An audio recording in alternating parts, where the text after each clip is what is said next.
Magandang araw mga ka-aerial defense, may ibabahagi na naman ako sa inyo dahil ngayong araw na ito ay may bagay tayong pag-uusapan. Pilipinas bibili ng dosenang multi-role fighter jets at submarine para bantayan ang West Philippine Sea, pero bago tayo magpatuloy wag mo muna kalimutan mag-like, share, and subscribe. Paki-follow at like muna ng aming page na nasa description na ang link. Ang programang modernisasyon ng Armed Forces of the Philippines ay kasalukuyang ni-reconfigure o inililipat, upang mabigyan ang militar ng mga kakayahan na kailangan para protektahan ang exclusive economic zone ng bansa o 200 nautical miles mula sa baybayin nito. Ang pagbabagong ito ay sumasailalim na ngayon sa Horizon 3 ng AFP Modernization Program, kinumpirma ng hepe ng militar na si General Romeo Bronner Jr. sa isang panayam sa media kamakailan. Sinabi ni Bronner na ang reconfiguration na ito ay inirekomenda ni Department of National Defense Secretary Gilberto Teodoro Jr. Ilang sandali matapos ang kanyang appointment noong Hunyo na pinalitan noon si Defense Senior Undersecretary Carlito Galvez Jr., na muling itinalaga bilang Presidential Peace Advisor. Ang tinutukoy ni Bronner ay ang mga insidente kung saan sinubukan ng mga inchik na pakialaman ang pagsisikap ng Pilipinas, na resupply sa detachment nito sakay ng BRP Sierra Madre na nagbabantay sa Ayungin Shoal sa West Philippine Sea. Sinabi niya na ang orihinal na Horizon 3 ay ginawa na may territorial defense in depth. Sa isip, ibig sabihin, ang militar ay kailangang maghintay para sa mga banta na lumapit bago magamit ang armas at binubuo ng una, pangalawa, pangatlo, at ikaapat na linya ng depensa. Ibig sabihin, aniya, ang defensive efforts ay tututukan na ngayon sa pagtatanggol sa EEZ ng Pilipinas at hindi lamang sa mga baseline o baybayin ng bansa.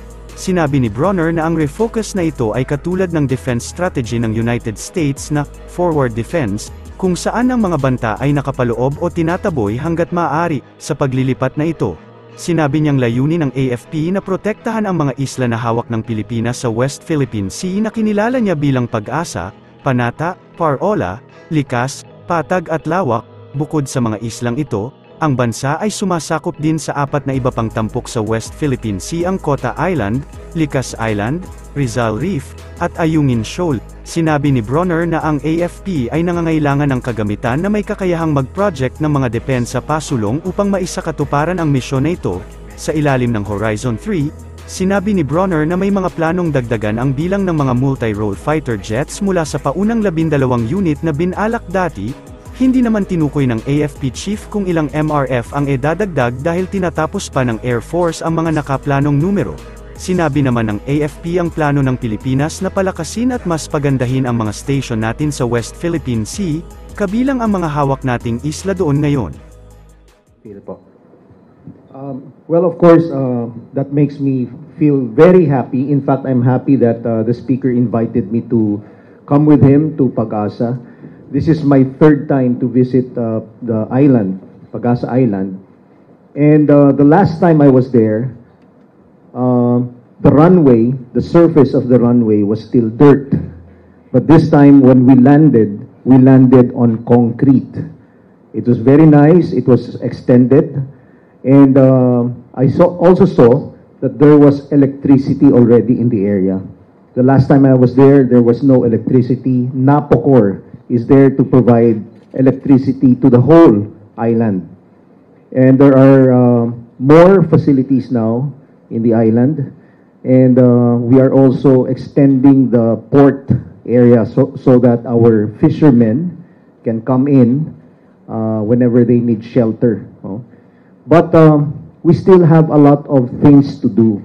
We still have a lot of improvements to make, not just in Pag-asa Island, but in the other 8 features that we are occupying. The name of the game in the West Philippine Sea is effective presence. Ibig sabihin, kung sino ang nandyan, siya may control ng area na yon, that specific area. And the symbolism of Pag-asa Island is that it represents our sovereignty and our sovereign rights, because the island is actually the farthest island from our baseline in the western portion of our country. In fact, nasa labas siya ng exclusive economic zone natin. But that area represents a territory that is occupied by Filipinos. In fact, nandun kanina si Mayor ng Kalayaan when we went there. He was there to welcome us. And the whole community nandun rin. They were all there, including the children at yung mga sundalo natin. We have about 130 soldiers, policemen, airmen, marines in the island.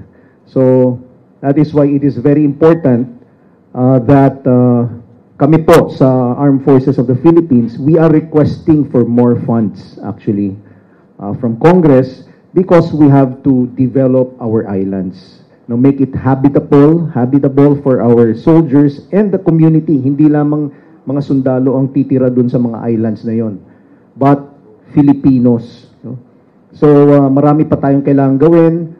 For example, mga ports, mga causeways, mga buildings, desalination machines, power sources, and so on. So, kaya po, yun yung request naman ng Armed Forces at ng DND na mapalaki yung pondo namin so that we could improve our facilities in the West Philippine Sea. Thank you. Sinabi naman ng House Committee on Appropriations Chairman at ako Bicol Party List Representatives Eli Zoldico, kaugnay sa planong gawing tourist destinations ang West Philippine Sea. Friendly, no? And maybe we can also attract Chinese tourists to go there. So instead na pag-awayan, gawin natin productive yung island. So we're, as discussed during the visit, develop the island in master planning para maging siyang the new Maldives of the world. So yun. Aside from the intelligence fund that we're funding. Naniniwala naman si Foreign Affairs Secretary Enrique Manalo na mayroon na ngayong bagong kabanata sa relasyon ng Pilipinas at Australia sa kamakailang pagbuo ng isang strategic partnership. Binanggit ni Manalo ang patuloy na lumalagong kooperasyon sa pagitan ng dalawang bansa pagkatapos ng 77 taong relasyong diplomatiko. Aniya, ang bagong apil-on ay sumasalamin hindi lamang sa lakas ng pakikipagtulungan, kundi pati na rin sa lalim ng mga interes at pangako sa papel at mga responsibilidad ng relasyon ng Pilipinas at Australia sa umuunlad na geopolitical landscape. Sabi ni Manalo, ang depensa ay isang pundasyon ng kooperasyon ng Pilipinas-Australian. Kasunod ng Estados Unidos, ang Australia ay ang pangalawang pinakamalaking kasosyo ng Pilipinas sa pakikipagtulungan sa pagtatanggol at seguridad. Ang nasabing partnership ay nakatuon sa counter-terrorism, maritime security at pati na rin sa modernization program ng Armed Forces of the Philippines. Pinag-uusapan na ng Pilipinas at Australia ang planong joint maritime activities kabilang ang posibleng pagpapatrolya sa contested waters, sinabi ni DFA Secretary Enrique Manalo sa kanyang talumpati sa Australian Institute of International Affairs sa University of Adelaide.